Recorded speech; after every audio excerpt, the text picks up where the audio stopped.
Thank you for tuning in to the Peoplz and Dragons. If you enjoy the content we provide, then subscribe, like, and maybe join in on the action at www.pndrpg.com. Haven City. An ugly city. Episode 10. Ritual of the Endless. Part 1. Black shadowy chains shoot from out of the sky above the Nebi capital and skewer the spiritual core of every inhabitant, tethering them to the Atlas Basilisk.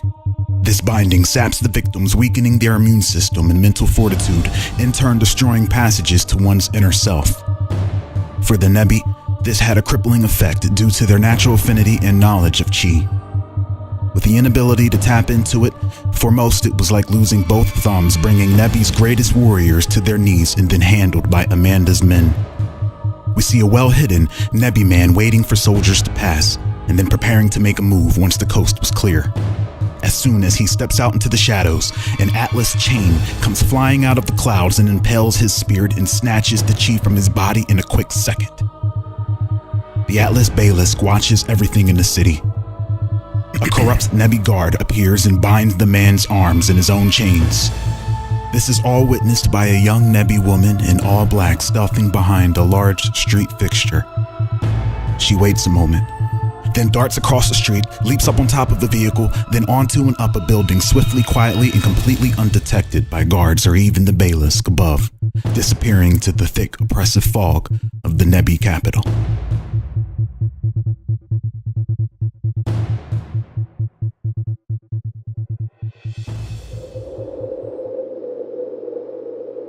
An injured Shiro braves the Atla Mountains' treacherous climate, buffeted by hail and bullied by the monstrous winds. The displacement by Poke Turner has left him with a broken arm and leg, with a mild concussion leaving him little room to concentrate on his clones. However, Shiro manages to keep his few active, while sustaining a burst of flame in his hands to keep him safe and warm from the frigid winds. Shiro was a soldier, and more often than not, many Nebi affairs relied on his resourcefulness, and currently his clones are scattered throughout the council chambers. Vector and Nyla were counting on him. Shiro looks up and spots glowing candlelight in the distance. It was indeed shelter. Shiro exhales in relief and makes his way there. Shiro knocks loud so it can be heard over the howling storm winds. The cabin door is being opened by an old wardenary couple, confused and baffled at how one could even be traversing the Alto on foot. They then spot the frozen Nebula Council insignia on his black leather jacket, and they immediately let him in. Later that night, the couple tend to his wounds and bring him a tray of seared pork loin and hot Haven tea. Shiro enjoys the stint of warm hospitality, and the couple revealed their military background to him. Having knowledge of the international factions, the wife asks Shiro of how he ended up here. Shiro evades and dances around the question by making up an elaborate lie and claims to be a rookie recruit that just got lost after falling out of an Alta lift. The husband seems to have bought the convoluted lie and begins to pull rank by scolding him for his stupidity. The wife sees the dragon woven on his coat while folding it and recalls hearing great stories about a soldier wearing a coat like this. She calms her husband. They begin whispering. Shiro asks for a moment of privacy and peace, and the couple leaves him to his devices. Shiro waits a bit to make sure they're gone, then closes his eyes to concentrate.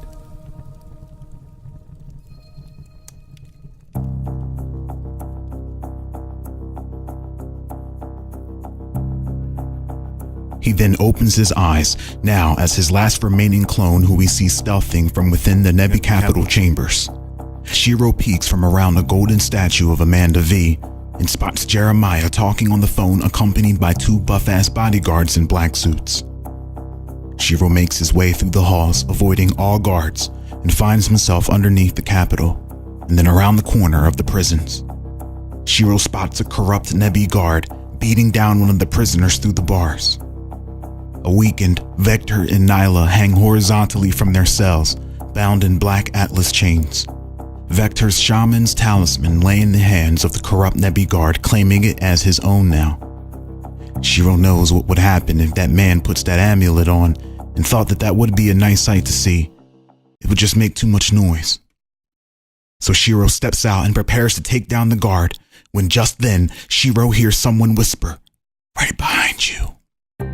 Just as Shiro turns around, a mysterious ski-masked assailant in an exquisite blue suit fires their silenced pistol into both of Shiro's legs, sending him to the floor. Dennis Bateman was an Atlas mercenary renowned for his ruthless and intense interrogation tactics, not to mention his stealth. Shiro struggles to get away and is then subdued and held down by a Nibu guard as Dennis approaches, twirling a razor-sharp butterfly knife between both of his fingers. He crouches down and plunges the knife into Shiro's cheek and rests it just under his teeth, scraping them the more he struggles. Though his actions were incredibly violent, Dennis Bateman politely begins to interrogate Shiro. We cut to the real Shiro recuperating in the cabin, gritting his teeth as he tries to concentrate on keeping his clones out, but he slowly starts to feel them each die out one by one. Shiro attempts one last trick and triggers a burst of knockout gas to fire from the wrist and into the faces of the guard and Dennis.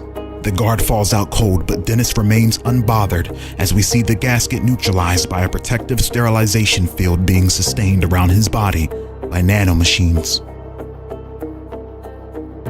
A woman enters the prison donning a high-tech plague doctor mask, bearing a jacket and sharp prosthetic arm cradled within her other. We see microscopic swarms of nanomachines travel up and down her body. She was the Collective, a freelancing Haven punk, and now an Atlas mercenary. The Collective found herself in the most lucrative circumstances since allying with Jeremiah. In turn, she has provided Atlas Nibu with the utmost security. Through her vision, we see webs of information via camera feeds and hacked electronics. She informs Dennis that this is the last one, referring to Shiro's clones. Dennis Bateman nods, then puts one last bullet into Shiro's head, killing and dissipating the clone. Shiro opens his eyes from within the cabin.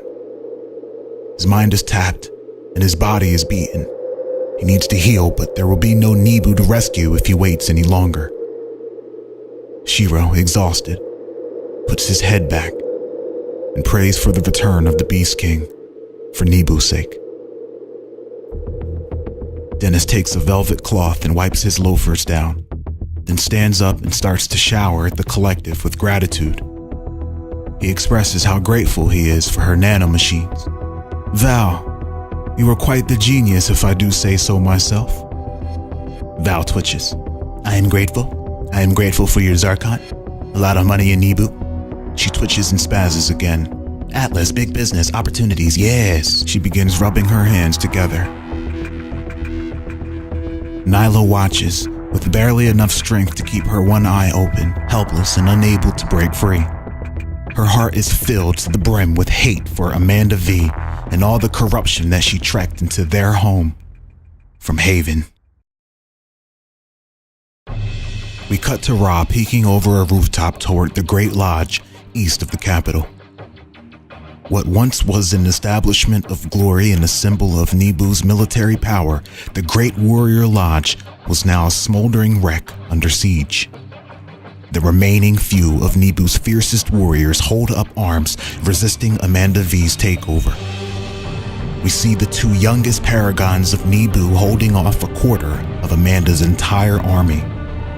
The massively brutish, muscle-bound warrior Obelisk, the pillar of Nibu, thrashes about through hordes of guards, a fraction of his size. Beside him, the legendary warrior and second to the Beast King himself, Amun, the prodigy of Nibu, can be seen teleporting between enemy guards and bringing them down with destructive palm thrusts of energy. A Nebi guard rushes in and gunbutts Amun in the back, sending him stumbling forward, followed by a sniper round whizzing across the sky into his head. All this merely a prediction, but an absolute and accurate one. Amun's xenosight allowed him to think way far ahead and map out the outcomes and consequences of his foe's actions. Amun sidesteps the attacker and throws a mighty energy-empowered uppercut, sending their helmet flying. He then grabs the guard and uses him as a body shield from the sniper shot. Amun's next 13 maneuvers were so well planned and carried out that he took out another 4 attackers, all while evading gunfire. More chains shoot from the sky, subduing Amun, and though his mind was impervious to the effects of the accursed chains, the rate at which his Nebi-Chi was leaving his body was beginning to slow him immensely. Obelisk plows through and over his enemies like a tank. The destructiveness of his ninjaku martial arts sends guards flying in all directions, his arms the size of tree trunks. Black Atlas chains wrap around his arms and legs, draining him of chi. However, Obelisk was a being of endless life energy that would have him grow stronger and more superior.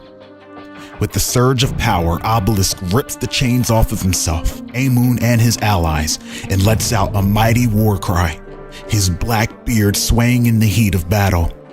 Ra watches in amazement at Nebu's mightiest heroes defend their city. She heard stories of the Pillar of Nebu and Amun, but never thought that they would be so accurate. What she did know is that if there was going to be any resistance, it would be here, at the Great Warrior Lodge. Amanda V watches from Jeremiah's window. She had no intention of stepping into the fray with the Pillar of Nebu and the legendary Amun. Instead, she makes use of her new Atlas assets and brings out some expensive toys. We cut to Obelisk getting pelted by ballistic weaponry, but by now he has gotten so strong that projectiles flatten and shatter upon his obsidian-esque flesh. Their weaponry became inferior, and considering the 1,000s of scars he already had, he'd likely live another day. However, Amun and the rest of the handicapped Nebi resistance begin to get closed in on and overwhelmed. Emerging from over the scape of beautiful floating skyscrapers come 3 large carriers, and within them, droves of elite venomous soldiers in mecha suits similar to Jeremiah's, all carrying large cannons on their shoulders. Obelisk turns and sees Ra standing in the middle of the crossfire, fighting. Shocked, Amun urges Ra to flee, but Ra doesn't budge. Obelisk grabs an oncoming attacker by the neck and shoulders with his massive hands and crushes them in his grip, then swings its corpse to deflect black chains trying to constrict him. He turns back to Ra and tells her to run. Ra looks into Obelisk's intense hazel eyes. "This is my home too." Obelisk can feel the heat from her passion. He can see the sun in her glassy eyes. Suddenly, Amun identifies the cannons being held by their enemies as ion weaponry, and fearing for Ra and Obelisk's life, he shouts out for them to take cover. Obelisk lunges and pushes Ra out of the way as an ion beam comes flying at them, blasting Obelisk in his back and sending him flying into the steps of the lodge, leaving a small crater. Ra turns and looks up at all the ships, her eyes glowing fire orange. Her black hair begins to smolder and her fists clench tightly. Amun looks up when he notices the clouds thin out and open up in the sky. The temperature changes for a brief moment when suddenly all the ships are hit by a solar flare from the sun, causing their electronics to malfunction and explode, triggering the ion cannons to blow up and obliterate everyone on board. Ra stands under the raining debris as she then focuses her eyes on the Basilisk. She begins to intensify the heat in the atmosphere, essentially trying to bake the Basilisk from out of the sky. And it seems to begin having an effect as the Basilisk begins to squirm and more chains begin to rain down in her direction. Amun and Obelisk approach her side and stand with her, watching the falling sky. With Ra's sun manipulation and Obelisk's superiority guided by Amun, the 3 fight their way toward the council building to put an end to it all.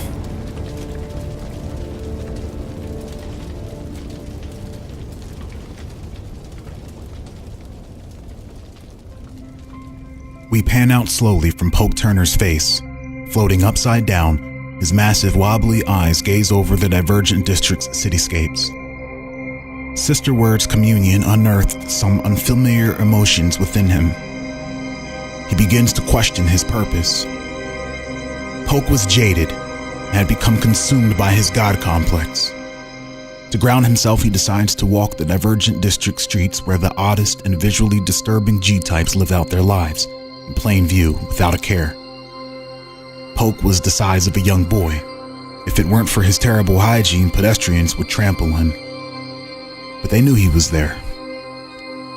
After hours of exploring, Polk is suddenly cut off by an undead horse pulling a shadowy and tattered stagecoach. The driver removes their hood, revealing a man whose face has been completely eaten away by radiation, looking down at Polk Turner.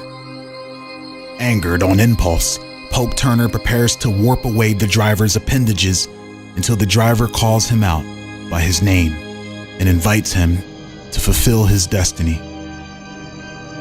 Polk is hesitant, but vulnerable, and decides to heed the mysterious driver's call. Polk teleports onto the coach beside the driver and tells him to show him his destiny, and threatens that if it isn't fun, he will kill him. The driver doesn't seem bothered by the threat, and the dead horse begins to pull them into darkness.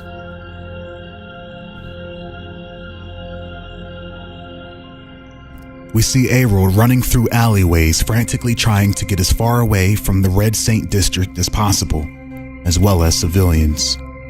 The evil entity within him, Dracon, has once again overpowered his will and gained control over his body, with the outcome being the usual: a fiery demise to everyone around him.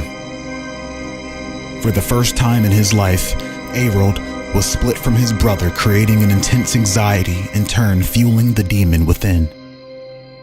He knew that if he didn't get control over Dracon, he would lose control over his mind and body forever, for Dracon became harder and harder to overcome each possession. Arold stops and falls to his knees. He knew what he needed to do. Perhaps suicide could lead him to salvation, potentially save countless others. That's it. He had his mind made up. His fastest route to death was the nearby frontier district, where he'd be sure to get killed. Arold stands to his feet and makes his way out of the alleyway, then runs into a mysterious undead stagecoach appearing out of nowhere, and it stood out of place in the technologically advanced district, yet no one seemed to pay it any mind. The driver looks down at Arold and tells him that the frontier is not where the answers are. Arold ignores him and keeps walking. The driver then tells him that the only way to overcome your demons is to overpower them, that there is no power in death. Arold stops and turns. How do you know about that? The driver invites him aboard so that he can take him to where real power lies, so that he can gain control back. Arold ponders, gives a long look, and agrees that death may not be the solution and could very well be what Dracon wants. Arold pulls his hood over his head to cover his draconic features and remains incognito as the carriage rides past Hope agents out in the streets searching for the escapees. Mistress Sheila Scorn watches her monitors closely, keeping a close eye on the movements and intel circulating around the Virgin Tiers. Expectations weren't met, and their inspection of the planet was a disaster. When the Virgin Tiers deems a planet unfit, they reduce it to nothing by way of a terrible and effective weapon. Scorn's radar detects an immense heat signature coming from the Virgin Tiers command ship.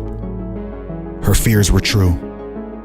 The World Swell Cannon, a weapon that once activated will trigger a violent gravitational reaction from every planet and star in the solar system that is then focused on a target planet, resulting in the utmost devastating natural disasters, causing the planet to deform and often swell.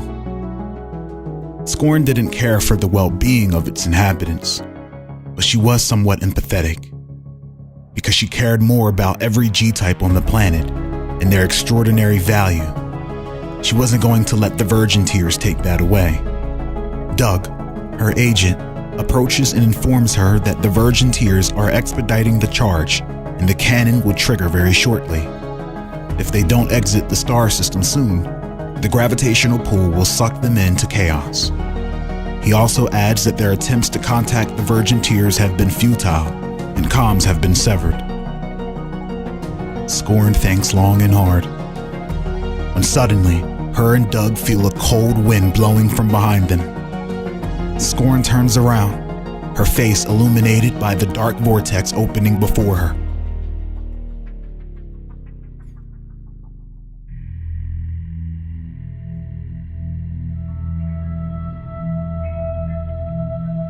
We see the curvy outer frame of Ebony's body softly illuminated by the glowing and mutated overgrowing forest that had fully consumed plots of land in an unknown district. We see a montage of Ebony exotically rolling her belly and gyrating her large hips. The trees and plant life sway with her to the rhythm, alive and filled to the brim with passion of the planet. In circles, she maneuvers around the immediate area as a forest begins to build a glorious structure made from incredibly hard tree bark. In the center of it all, we see Ryu Sengoku standing with his guard down, unclothed and open to the natural energies, meditating on what he has learned and being healed by the nativity of the forest. Strength that harms everything it touches is not true strength. As a child, I wanted to be strong enough to defeat anything. But I learned that this wasn't true might. Ebony wraps her arms around his abdominals, then begins to dip down under his legs, then stands back up in front of him. Her back presses up against his. The glowing pollen in the air begins to restore his mutated flesh back to its normal state. My desire to be stronger for the sake of being stronger kept me stagnant and unable to grow. Before I can surpass my opponents, I had to first surpass my faulty ideology. Ebony leans into him and pulls him closer to her passionately. R-Type X moves with her, reading her movements, and participates in this communion, the pact with the planet. Upon completion, R-Type and Ebony stand on top of the structure made in their wake, hand in hand. The Tawazun Temple. It is here the planet relinquishes all of its energy unto R-Type and Ebony, making it the ideal location to meditate and grow.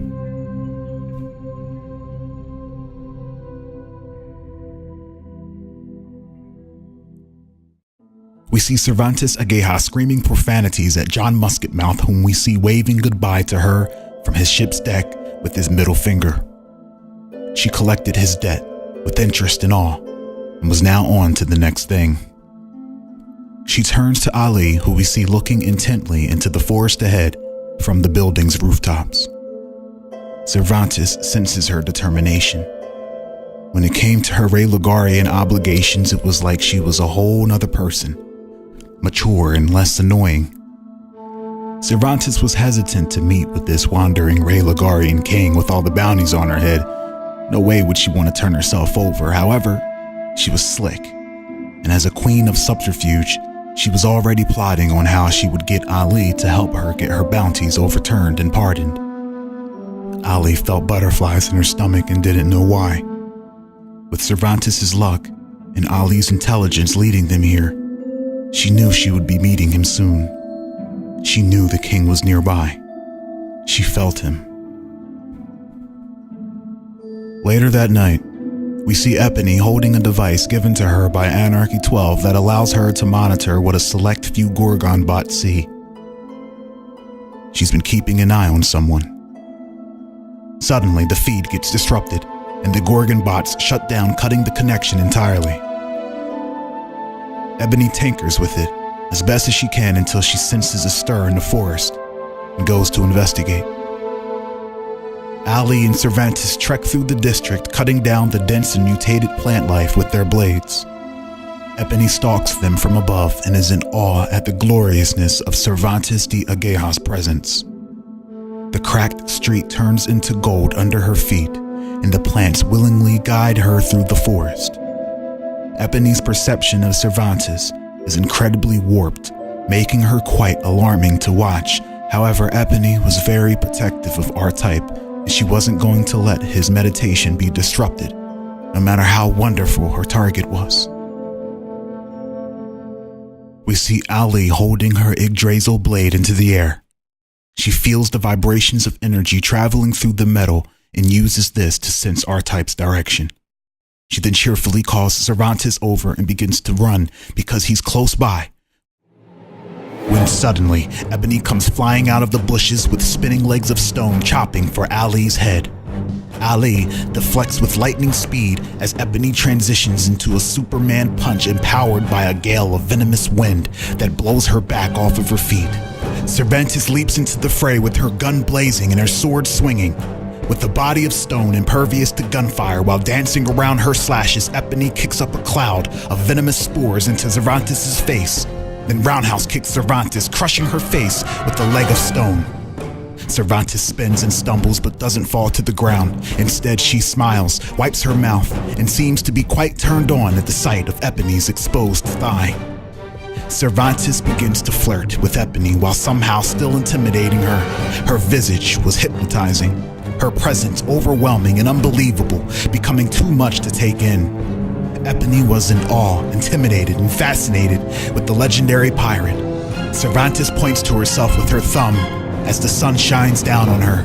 I deserve the happiness without the low of sadness. Cervantes twirls her saber and points it at Ebony as a cyclone of roses blow past them both. I deserve the joy of being spoiled without the catch of having to repay. Cervantes whips her hair, causing her voluptuous bosom to jiggle neatly as she turns back to Ebony before turning her eyes slowly to her. I deserve the relaxation of trust without the paranoia of betrayal. Before Ebony knows it, Cervantes stands before her face to face. You and I, we deserve to be confident without the reminder to be humble. Ebony feels Cervantes' unwavering perseverance and strength through her words. Cervantes pushes up on Ebony seductively. I deserve to be held forever, not for a night. I deserve to be first, second, and third. Distracted by Cervantes' euphemism, Ebony doesn't notice the pistol aimed in her exposed soft spot.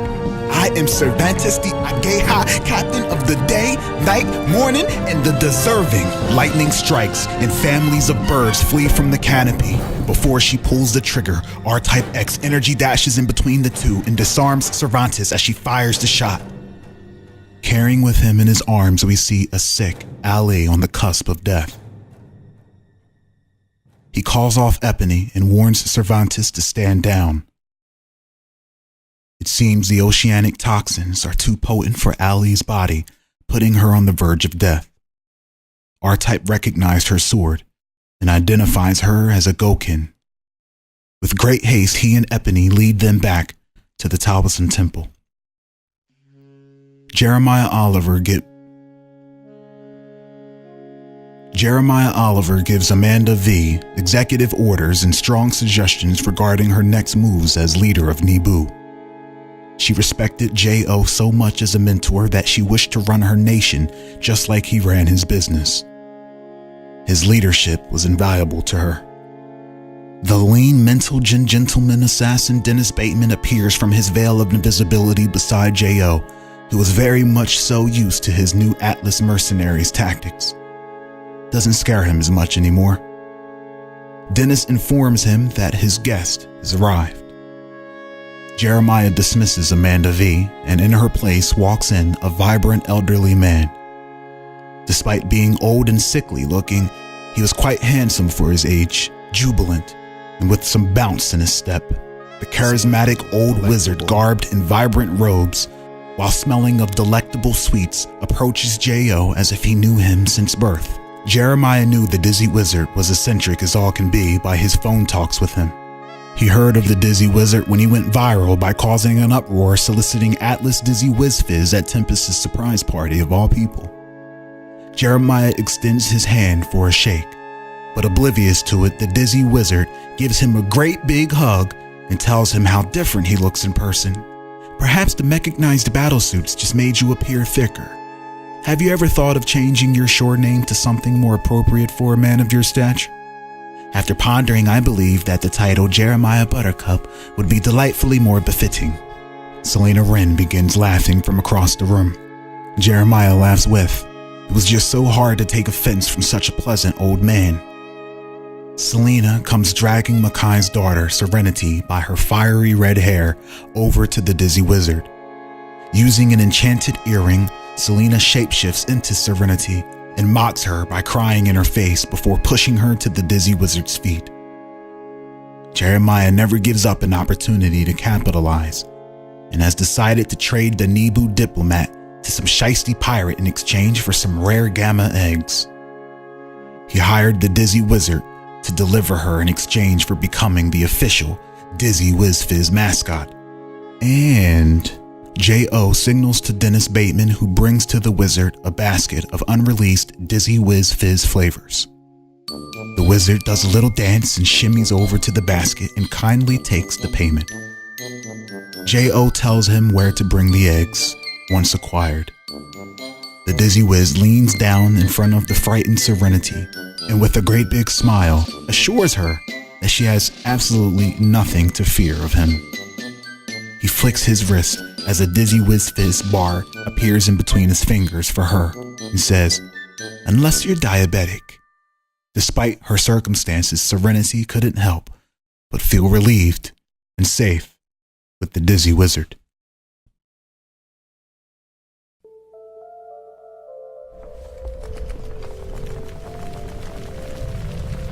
Kai Excalibur puts the final touches on an artificial sun capable of providing the ideal climate to sustain life should a nuclear winter ensue. It took a master of physics, thermodynamics, and chemistry to create such a wonder, and he was proud of it. He names the star after his daughter, the Burning Rose. With days of work behind him, he hangs up his lab coat and exits the inner quarters of his volcanic lab to his beautiful loft upstairs. It was family time. Kai finds his daughter watching cartoons in VR. He pulls her helmet off and asks her what she wants for dinner. Rose's eyes light up and asks if they could get dinner in Haven for a change. Immediately, Kai tells her no, but then stops and thinks how long it's been since she's seen civilization. People, and especially children her age. It was a dangerous and volatile place to be. However, Steel Blocks wasn't a safer part of the Western Ward, and it was the closest restaurant to the coast, and Rose sure loved her porcelain wraps. Perhaps he'd take her there for tonight. Kai changes his mind, and Rose's let-down frown turns upside down. Kai and Rose buckle up as they prepare to depart from the lab's vehicle deck. Rose's eyes widen, and Kai turns and sees several of Mistress Scorn's large ships surrounding the entire volcanic base, hovering above with cannons pointed. Mistress Scorn's warm and welcoming porcelain face is transmitted into Kai's windshield. She politely encourages them to step out of the vehicle, especially for the safety of his daughter.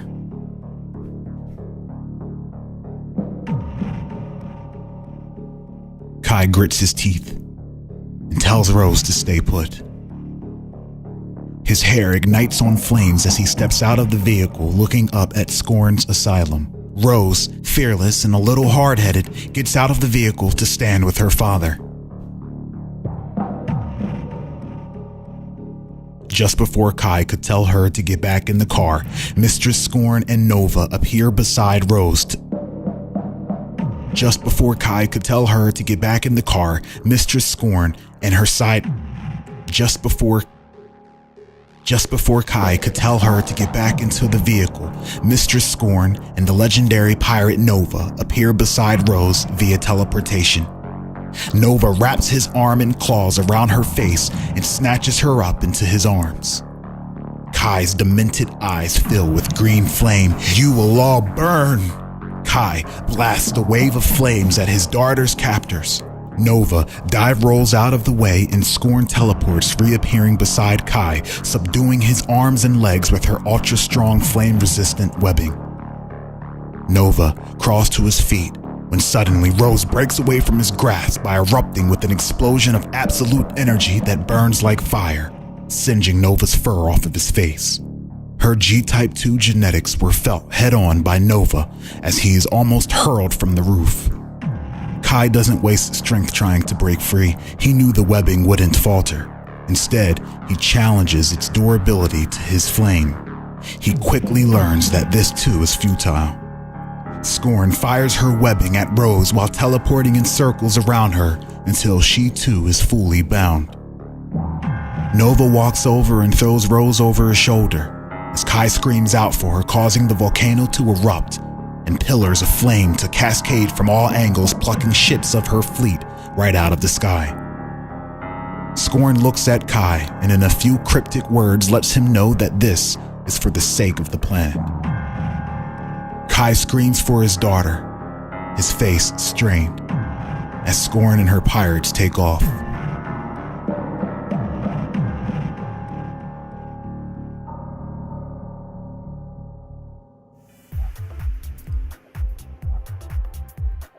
Lectern sits in his dark Palladia office at his desk.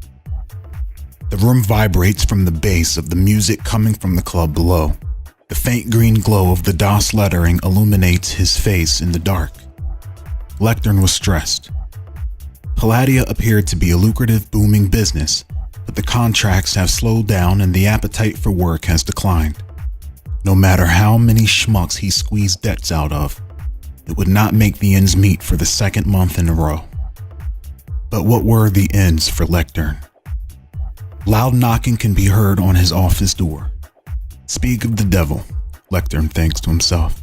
His guards put their fingers on the triggers and look through the eye hole. Lectern has connections, which has put him in an audience with many shady entities, mostly to his benefit. But these guys were different. They were on time, right down to the second, and here to collect. Lectern tells his guards to let his visitors in. In walk several criminal mob bosses coming to collect what's owed. And what is owed, Lectern doesn't have. But what he did have was leverage. After negotiating with the dark mob bosses, Lectern is given options, with death being one of them, of course. In order to remain alive, keep power over his operations, and expand them the way he truly wanted to, Lectern takes an offer that isn't offered to most. Lectern is driven to an undisclosed location, blindfolded. Once the veil has been lifted, he finds himself sitting before a secret society of Haven City's most shadowy shot callers. Ironically, whether they know it or not, Lectern already knew their identities and what they were involved with thanks to his own connections.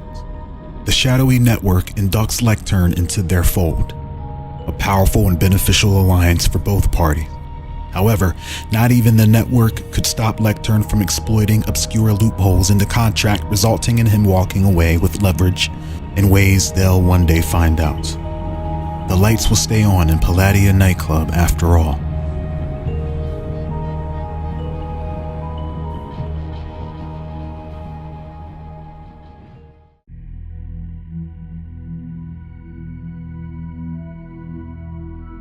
Marshall sits beside Looper Kin floating in the middle of the ocean on rusty ship debris.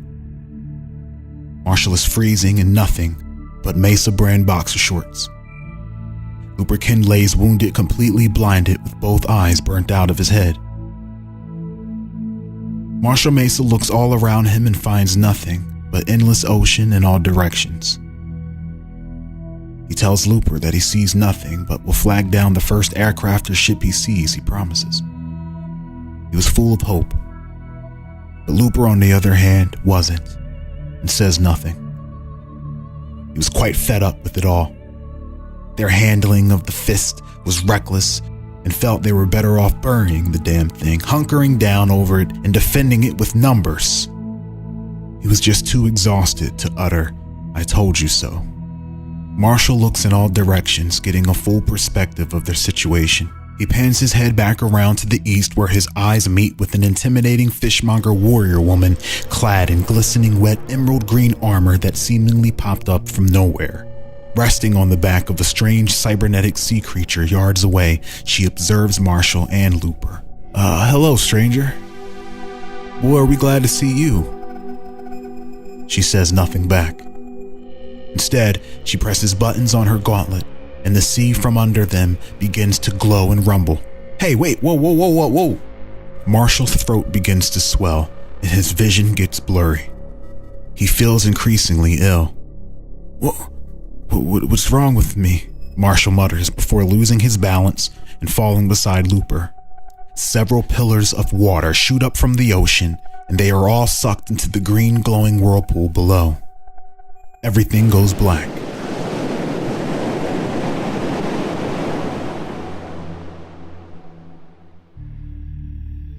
Marshall awakens in an undersea prison cell.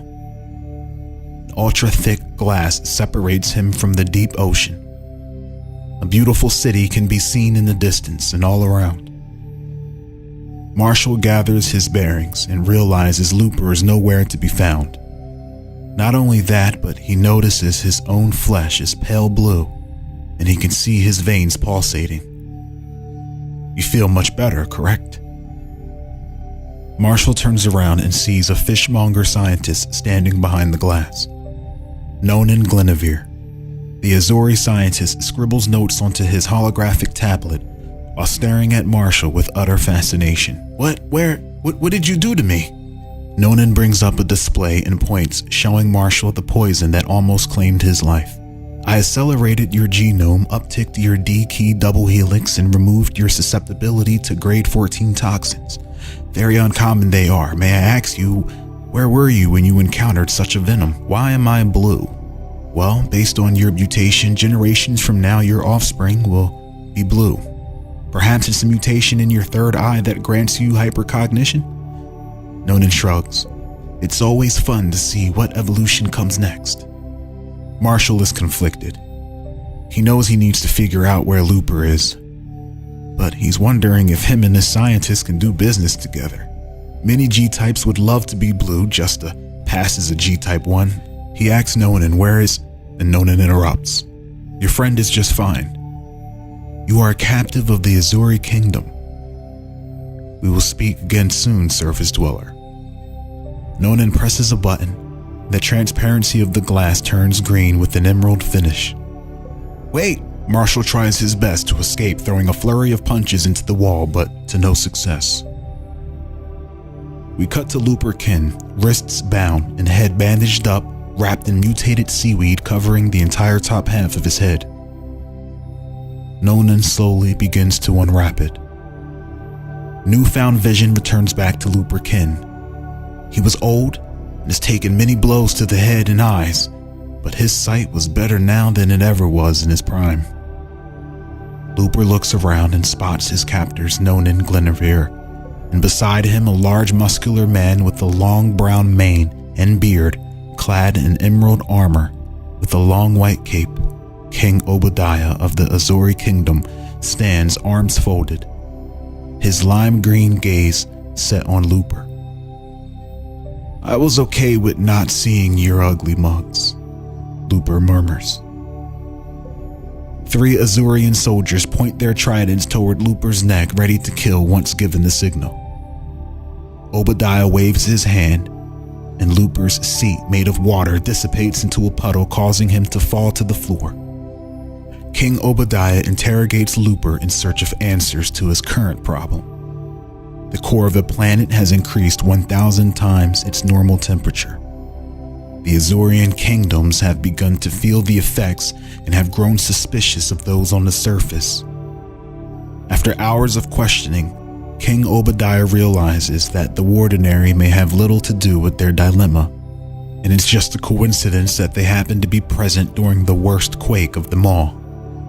Suddenly, an Azorian soldier runs into the chamber and alerts the king of an invader. Nonan is perplexed. How could the kingdom be discovered? Obadiah pulls his cape over his shoulder, and he and his soldiers prepare to engage.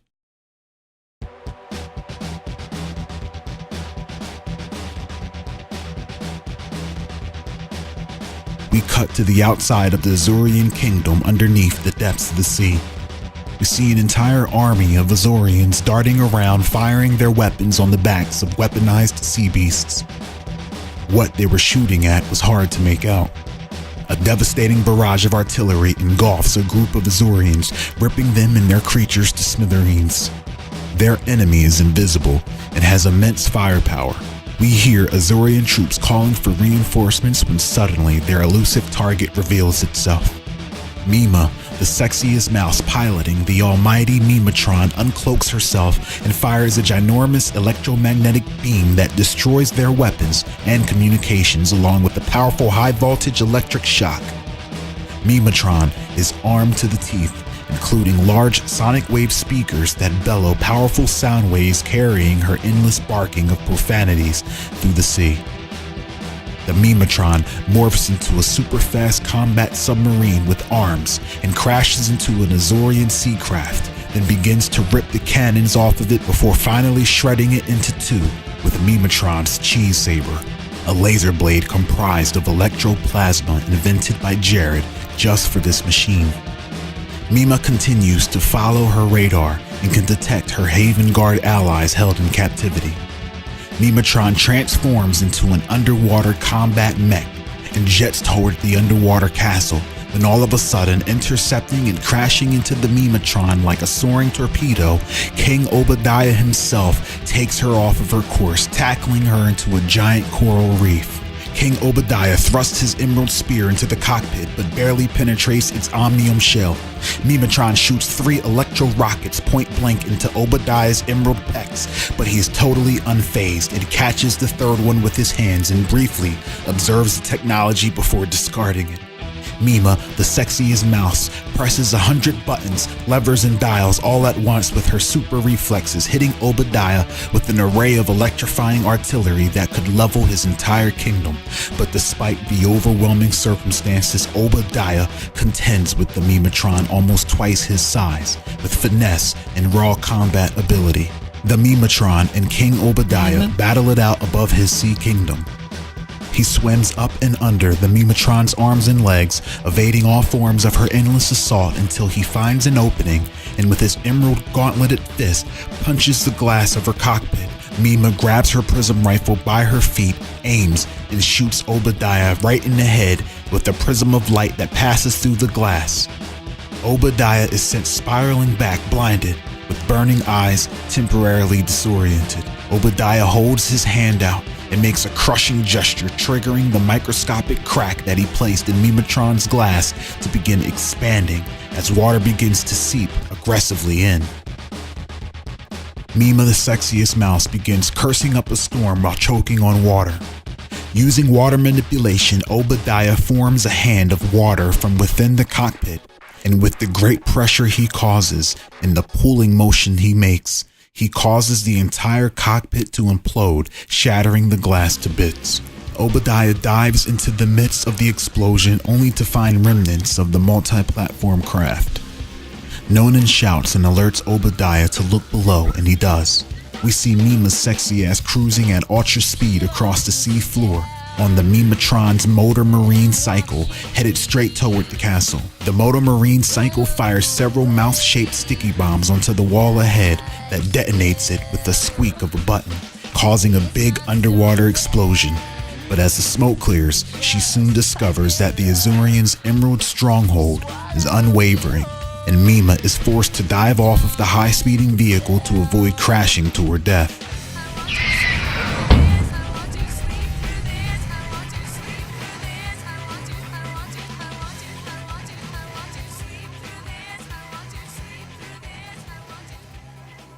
Mima floats and gathers herself, when suddenly appearing over her in water form is King Obadiah, who slams his spear across her head, knocking her sexy ass out.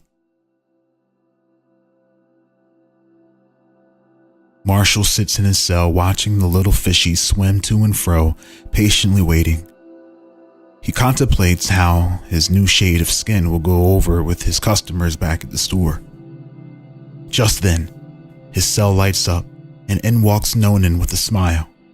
He calmly points a remote at Marshall, and his shackles fall off. Marshall is led out of the cell, where he is met by Mima, the sexiest mouse, and beside her, King Obadiah. Mima runs up to him and begins to pull pull and tug on Marshall's blue face while shouting inappropriate and lewd comments about his nakedness.